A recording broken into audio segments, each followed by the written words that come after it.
حماد نے کہا، ہمیں ثابت نے حضرت انس رضی اللہ عنہ سے حدیث سنائی کہ رسول اللہ صلی اللہ علیہ وسلم نے فرمایا، قیامت قائم نہیں ہوگی یہاں تک کہ وہ وقت آ جائے گا جب زمین میں اللہ اللہ نہیں کہا جا رہا ہوگا۔ صحیح مسلم حدیث نمبر 375۔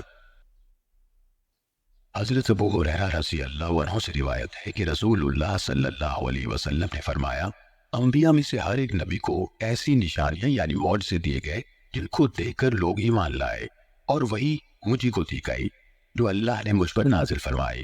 وہ معجزہ بھی ہے اور نور بھی، ولیکن جعلناہ نورا، اس لیے میں امید کرتا ہوں کہ قیامت کے دن ان سب سے زیادہ پیروکار میرے ہوں گے۔ صحیح مسلم حدیث نمبر 385۔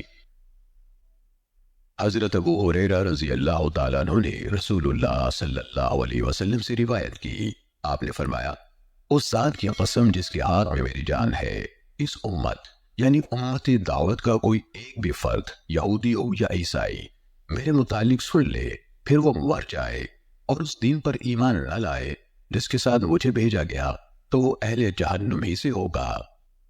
صحیح مسلم حدیث نمبر 386۔